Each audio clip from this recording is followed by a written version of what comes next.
बिस्मिल्लाहिर्रहमानिर्रहीम। अस्सलाम वालेकुम। मैं हूं आपका मेज़बान साहिबज़ादा सलील। उम्मीद करता हूं कि आप जहां भी हों खैर खैरियत से होंगे। आज 22 सितंबर 2025 पीर का दिन है। इंतहाई अफसोसनाक ख़बर से आगाज़ करते हैं। खैबर पख्तूनख्वा के वादी तीरा में 23 मासूम बच्चों और ख़वातीन की जानें गई हैं।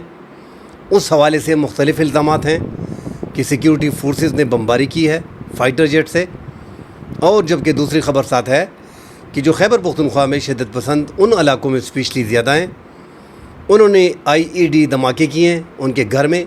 उनके जो दो सरकर्दा तालिबान के शिद्दत पसंद दहशतगर्द हैं, उन्होंने जो बारूदी मवाद इकट्ठा किया था उससे धमाका हुआ है। और ये जाने गई हैं बीच में शिद्दत पसंदों की भी 12 जाने गई हैं। इस हवाले से नाज़रीन डिटेल से बात करेंगे। साथ डेरा इस्माइल ख़ान में जो शिद्दत पसंदों के ख़िलाफ़ ऑपरेशन किया गया है उसमें 3 अफ़गान शहरियों समेत 7 TTP की शिद्दत पसंदों को ठिकाने लगाया गया है। इस हवाले से नाज़रीन बात करेंगे। साथ नाज़रीन बगराम एयरबेस, अफ़गानिस्तान के बगराम एयरबेस की बात करेंगे। ट्रंप उसको लेने की बात कर रहा है, ज़बरदस्ती लेने की बात कर रहा है, जबकि तालिबान डट गए हैं। पाकिस्तान का अपना एक मौक़िफ़ है कि अगर अमेरिका इतने करीब दोबारा आता है तो पाकिस्तान के लिए मुश्किलात खड़ी होती हैं। हालांकि पाकिस्तान इस टाइम पे तालिबान की मौजूदा हुकूमत से परेशान भी है और इनका तख्ता पलटने के लिए पाकिस्तान देर भी नहीं करना चाहता। बहरहाल पाकिस्तान अमेरिका को करीब आने नहीं दे रहा इस टाइम पे, और ना ही पाकिस्तान अपने एयर बेसिस देगा। इस हवाले से नाज़रीन डिटेल से बात करेंगे। डिटेल में बात करने से पहले दोस्तों से गुजारिश है, हमारे चैनल को आपने बड़ा सपोर्ट दिया है, बड़ा प्यार दिया है। इसी तरह नाज़रीन हमारे चैनल को सब्सक्राइब किया करें, लाइक किया करें, अपने कीमती आरा से कमेंट सेक्शन में हमें ज़रूर आगाह कीजिएगा। नाज़रीन तफसील से बात करते हैं। एक खैबर पख्तूनख्वा में जो वाक़या हुआ है, इससे पहले जो खैबर में आलम गुदर का वाक़या था जिसमें मासूम लोग शहीद हो गए थे, उसके बाद कमराबाद में जो बमबारी हुई थी उसमें भी मासूम अफराद जो हैं 10 से ज़ायद अफराद जो हैं वो शहीद हो गए थे। खैबर वादी तीरा का ये इलाका जो है अकाखेल शाडला, यहाँ पे नाज़रीन अब जो है 23 मासूम बच्चे और ख़वातीन ये शहीद हो गए अपने घरों में, और इनकी शहादत जो है वो नाज़रीन IED धमाकों से हुई है। वहाँ पे धमाके जो है वो हुए हैं। अब घर के अंदर भी बताया जाता है कि जो आसपास के 4-5 घर हैं वो सारे गिर गए और ये बच्चे बीच में शहीद हो गए हैं। कैंपेन शुरू हो गई है सोशल मीडिया पे। ख़वारिज की कैंपेन जो है उनकी कैंपेन भी शिद्दत पसंदों की शुरू है, और यहाँ से सूबाई हुकूमत, चूँकि वफाकी हुकूमत और सूबाई हुकूमत एक पेज पे है नहीं, जो हम बार बार यही कहते हैं कि इस टाइम पे खैबर पख्तूनख्वा जो है वो ऑपरेशन नहीं कर रही, वो एक जंग में लगी है। बाकायदा एक जंग छिड़ी हुई है पाकिस्तान के ख़िलाफ़। उसमें आपको तमाम सियासी जमातों को एक पेज पे आना पड़ेगा। आज सुहेल अफरीदी जो सूबाई असम्बली में पाकिस्तान तहरीक इंसाफ के रहनुमा हैं, उन्होंने भी बड़े इल्ज़ामात लगाए सिक्योरिटी फोर्सेस पे, बड़े खुल के बातें की। इसी तरह PTI के जो इकबाल अफरीदी है MNA, उन्होंने बातें की हैं, बड़े खुल के सामने आए हैं। वहाँ पे उन्होंने वादी तीरा जो बाड़ा चौक है, बड़ा सियासी इत्तेहाद में ख़िताब भी किया है। मेंबर सूबाई असम्बली PTI अब्दुल गनी ने भी खैबर चौक में जो है वो ख़िताब किया है, और सारे इल्ज़ामात जो हैं वो सिक्योरिटी फोर्सेस पे लगाए कि ये सिक्योरिटी फोर्सेस के जेट तैयारों ने बमबारी की है और मासूम शहरियों को जो है वो शहीद किया है। बच्चों की लाशें ख़वातीन की हमने देखी नाज़रीन, ज़्यादा बच्चे बीच में शहीद हो गए, ख़वातीन बीच में शहीद हुई हैं। हम पहले भी इसमें नाज़रीन कई बार प्रोग्राम कर चुके हैं कि अगर सिक्योरिटी फोर्सेस ऑपरेशन करना चाहें तो उनको मुकम्मल तौर पे इलाकों को खाली करना पड़ेगा। बाजवाड़ में ऑपरेशन चल रहे हैं। परसों 11 एरियाज़ को, देहातों को खाली किया गया, उनको वापस बसाया गया। इससे पहले ये इलाके खाली कर दिए गए थे, मगर चूँकि वहाँ पे अगर कर्फ्यू भी लगा दी जाती है तो 70 से 80% आबादी नकल मकानी कर लेती है, और ये 20% जो है वो किसी भी सूरत निकलना नहीं चाहती। बाज़ ऐसे वाक़यात आते हैं कि माटर गोले जो हैं उनके घर पे गिरते हैं। तो बाजवड़ में इस तरह 3-4 अफराद की शहादत इससे पहले जंग में हो चुकी है आम शहरियों की। इस वजह से सिक्योरिटी फोर्सेस को बड़ी एहतियात करनी पड़ेगी।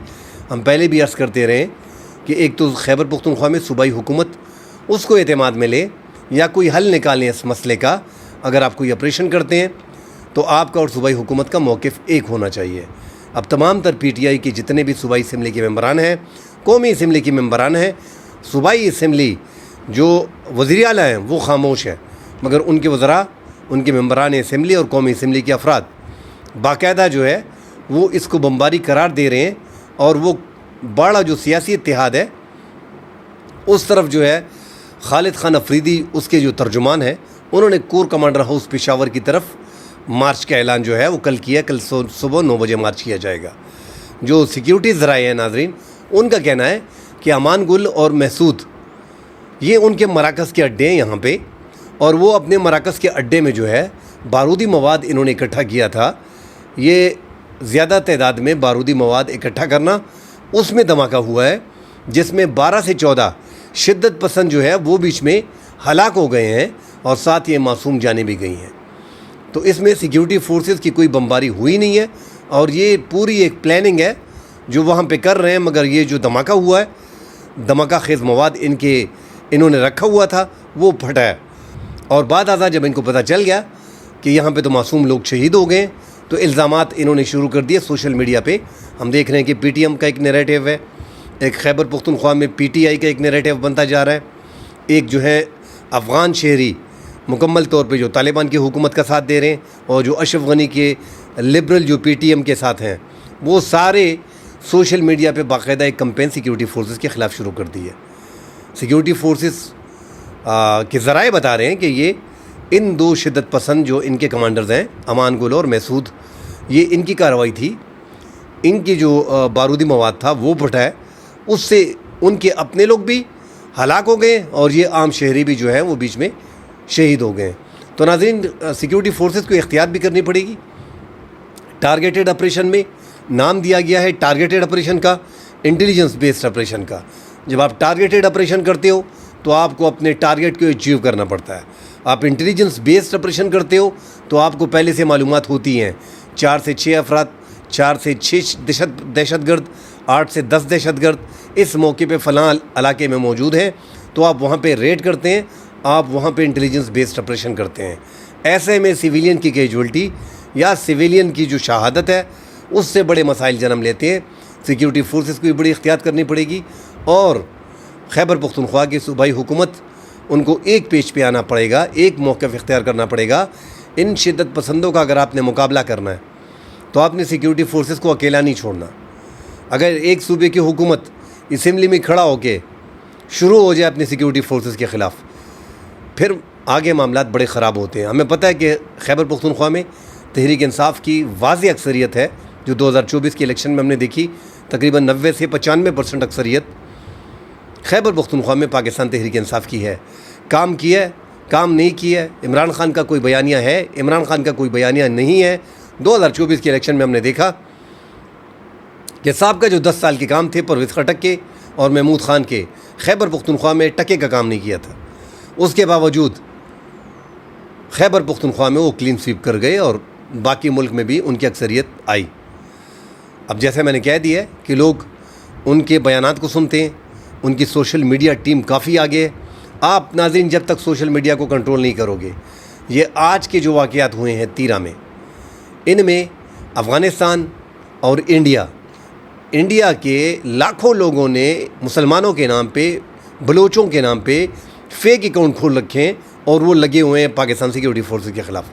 तो अपनी सिक्योरिटी फोर्सेस को सपोर्ट करना चाहिए और सिक्योरिटी फोर्सेस को भी ये क्लियर कर देना चाहिए कि ये हमला जो है ये सिक्योरिटी फोर्सेस ने नहीं किया, ये जिन खवारिज ने किया है, जिन शिद्दत पसंदों ने किया है, उनके ख़िलाफ़ क्लियर एक मैसेज दे देना चाहिए था और सूबाई हुकूमत को बाकायदा प्रेस कॉन्फ्रेंस करके आवाम को बता देना चाहिए था कि असल वाक़यात क्या हुए हैं। ये सूबे की हुकूमत की ज़िम्मेदारी होती है, उसके डोमेन में है, उसका ज़िला है, वहाँ पे शिद्दत पसंदी हुई है, मासूम लोग शहीद हुए, कोई छोटी बात है नहीं यार। मासूम 2 साल के, 1.5 साल के, 6 माह के ख़वातीन अपने घरों में काम कर रही थी, गरीब लोग हैं, वो बीच में शहीद है। आप अंदाज़ा लगाएं, अगर आपके 2 बच्चे हैं उसमें 1-2 शहीद हो जाते हैं तो आपकी तो कमर टूट जाती है, आपको फिर दुनिया से क्या लेना देना। तो आवाम में जज्बात उभर रहे हैं नाज़रीन। वैसे भी जो ऑपरेशन चल रहा है, पिछले साबका ऑपरेशन में सिक्योरिटी फोर्सेस ने जो 2014 में ऑपरेशन किया था ज़रब अज़ब, उसमें जो सालों साल लगे थे, अवाम अपने घरों से बेघर हो गए थे। इन कबाइल ने बड़ी कुर्बानियाँ दी हैं, जानी कुर्बानियाँ दी हैं, माली कुर्बानियाँ दी हैं। इनके बच्चे शहीद हो गए हैं, इनके बच्चे माजूर हो गए हैं, इनकी नौकरियां ख़त्म हो गई हैं, इनके रोज़गार तबाह हो गए, इनकी दुकानें तबाह हो गई हैं, इनके घर बार जो है वो बसे बसाए घर ये छोड़ के आए हैं। तो इसीलिए यहाँ पे ये ऑपरेशन के ख़िलाफ़ होते हैं। और इसमें कोई दो राय नहीं कि खैबर पख्तूनख्वा इस टाइम पे अड्डा बना हुआ है। और ये बाकी जितने भी अज़लाएँ हैं, जिस तरह मैंने पहले कहा था कि खैबर के इलाके में इन्होंने तो अवाम ने कुरान पाक लेके खैबर में शिद्दत पसंदों के ठिकानों पे गए थे। और शिद्दत पसंदों ने बाकायदा कहा था कि हम अफ़गानिस्तान में अपने कमांडर से रब्ता करके आपको बताएंगे, फिर हम इलाके छोड़ के जाएंगे। उन्होंने अवाम की बात मान ली थी और उन्होंने कहा था कि हम शहरी इलाकों से निकल रहे हैं। बहरहाल मैंने ये भी कहा था कि खैबर में मुआहिदा तो हो गया अवाम के साथ, मगर खैबर में वारदातें होंगी, वहाँ पे अवाम का नुकसान होगा, वहाँ पे शहादतें होंगी, सिक्योरिटी फोर्सेस पे हमले होंगे, अवाम पे हमले होंगे।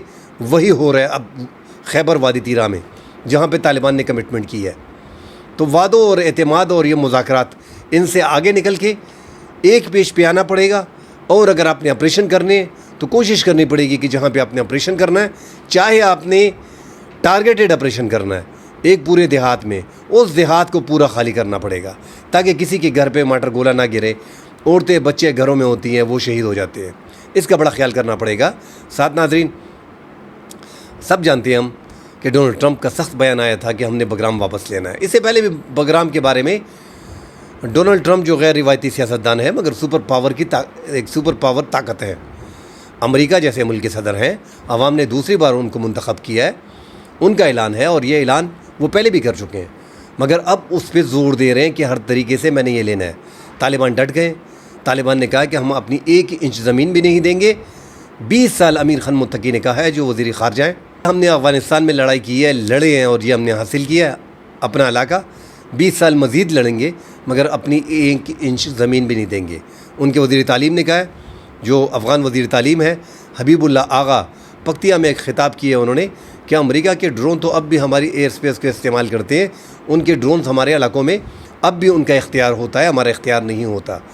तो हम सब जानते हैं कि अफ़गानिस्तान उनकी फ़िज़ाइया नहीं है, उनके पास जदीद आलात है नहीं, इतनी ज़्यादा टेक्नोलॉजी उनके पास है नहीं कि वो ड्रोन जैसे जदीद टेक्नोलॉजी को गिरा सके।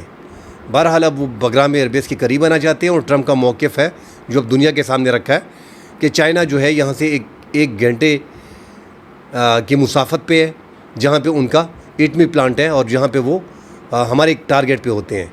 यहाँ से वो ईरान को भी वॉच करेंगे। पाकिस्तान के मुआहदे के बाद अब जो है अमेरिका हर हाल में बगराम एयरबेस आना चाहता है। अगर वो आएगा भी तो कैसे आएगा? हमने कह दिया कि वो सुपर पावर है, किसी भी तरीके से आ सकता है, मगर पाकिस्तान साफ इंकारी है अपने एयरबेसेस देने से, और ना ही पाकिस्तान उनको अब रास्ता देगा, क्योंकि नुकसान पाकिस्तान का हो रहा है। पाकिस्तान का और सऊदीया का जो मुआहिदा हुआ है, उसके बाद ये हालात इस तरफ बन रहे हैं कि खलीजी ममालिक में कतर और दुबई, वो भी इस मुआहिदे को उसमें शामिल होना चाह रहे हैं। और इजराइल की और अमेरिका की कोशिश होगी कि वो पाकिस्तान के करीब उनका अड्डा हो, ईरान पे उनकी नज़र हो, पाकिस्तान पे उनकी नज़र हो, चाइना पे उनकी नज़र हो। यहीं से वो सब पे नज़र रखना चाह रहा है। जो बाइडन साबिक सदर थे अमेरिका के, उन्होंने 31 अगस्त को 4 साल पहले रातों रात जो है वहाँ से विड्रॉ किया था अपनी फौजियों को। उसके ख़िलाफ़ भी डोनाल्ड ट्रंप ने कहा कि कार्रवाइयाँ होंगी। ट्रंप का कहना है कि हर हाल में हम बगराम एयरबेस जो हमने आबाद किया हम वापस लेना चाहते हैं। रशिया के भी बयानात आ रहे हैं कि इसको किसने आबाद किया है, तो ये डेफिनेटली रशिया ने आबाद किया। फिर 2001 में अमेरिका आ गया और इन्होंने फिर इसको बाकायदा प्रिपेयर किया। 40-50 हज़ार की गुंजाइश यहाँ पे फ़ौजियों की होती है। दुनिया का सबसे बड़ा एयरबेस है और वहाँ पे कैदियों को भी हज़ारों की तादाद में रखा जाता है। इंतहाई अहम इलाका है, पाकिस्तान से 200-250 किलोमीटर के फासले पे है। अफ़गानिस्तान के एक साइड पे चीन है, तुर्कमानिस्तान है, ताजिकिस्तान है, उज़्बेकिस्तान है, ईरान है और पाकिस्तान है। तो अमेरिका अब किस तरीके से इसको हासिल करता है उसको देखा जाएगा, क्योंकि तालिबान ने तो क्लियर ऐलान कर दिया है कि अगर वो हमारी तालिबान की हुकूमत को एक्सेप्ट भी करते हैं फिर भी हम अपनी एक इंच ज़मीन नहीं देंगे। हमारे पैसे जो उन्होंने फ्रीज़ किए हैं वो खोलते हैं फिर भी हम नहीं देंगे। किसी भी तरीके से हमने एयरबेस को नहीं देना। अब अमेरिका के आगे जो प्लानिंग है उसको देखना पड़ेगा कि किस तरीके से क्या वो अफ़गान तालिबान की हुकूमत को ख़त्म करके उन पर फ़िज़ाई हमले एक बार फिर करके कहाँ से अड्डे लेंगे, कहाँ से वार करेंगे, कितना आगे ट्रम्प जाएगा, ये तो नाज़रीन आगे आने वाला वक्त बताएगा।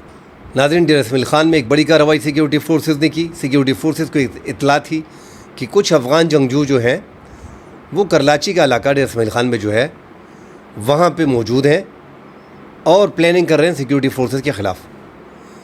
सिक्योरिटी फोर्सेस ने एक इंटेलिजेंस बेस्ड ऑपरेशन किया जिसमें 7 शिद्दत पसंदों को हलाक कर दिया, जिसमें 3 अफ़गान शहरी अफ़गान जंगजू तालिबान जो हैं वो शामिल हैं। बार बार हम यही बात करते हैं कि अफ़गान तालिबान ने अपने जंगजू मुआहिदों के तहत पाकिस्तान तहरीक तालिबान में TTP में शामिल कर रखे हैं, हाफिज़ गुल बहादुर ग्रुप में शामिल कर रखे हैं, लश्कर इस्लामी में शामिल कर रखे हैं, जमातुल हरार में शामिल कर रखे हैं। ज़्यादा तादाद TTP में, उससे ज़्यादा तादाद हाफिज़ गुल बहादुर ग्रुप में अफ़गान तालिबान के जंगजू शामिल होते हैं। पाकिस्तान सिक्योरिटी फोर्सेस अब अपने बॉर्डर को मुकम्मल तौर पे कवर कर रहे हैं। एक साइड से बॉर्डर को मैनेज हो रहा है, 2 ममालिक अपने बॉर्डर को मैनेज करते हैं, मगर इतने बड़े बॉर्डर 2640 किलोमीटर का अफ़गानिस्तान के साथ ये बॉर्डर पाकिस्तान अकेले मैनेज कर रहा है। जो मुश्किलात सिक्योरिटी फोर्सेस को आ रही हैं वो यही आ रही हैं, जो उस साइड पे तालिबान के सिक्योरिटी बॉर्डर सिक्योरिटी फोर्स है वो पाकिस्तान की सिक्योरिटी फोर्सेस को वॉच करते हैं और उनको देखते हैं, उसके बाद दरअंदाजी करते हैं, तालिबान को TTP को अफ़गान जंगजुओं को पाकिस्तान में दाखिल करते हैं। पाकिस्तान अफ़गान तालिबान के इस हुकूमत के सख्त ख़िलाफ़ है और चाहता भी है कि इसका तख्ता जो है वो पलटा जाए, मगर हालात ने रुख बदल लिया है और पाकिस्तान ने सऊदी अरब के साथ एक बड़ा दिफाई मुआहिदा कर दिया है। उसके बाद अब अगर पाकिस्तान तालिबान का तख्ता पलटना भी चाहे तो कम से कम अमेरिका को बगराम एयरबेस के करीब नहीं आने देगी, वहाँ पे पाकिस्तान के लिए ख़तरा मज़ीद बढ़ जाएगा। कल इंशाल्लाह अगले प्रोग्राम में हाज़िर होंगे, डिटेल से बात करेंगे। फ़िलहाल के लिए इजाज़त दीजिए। अल्लाह हाफ़िज़।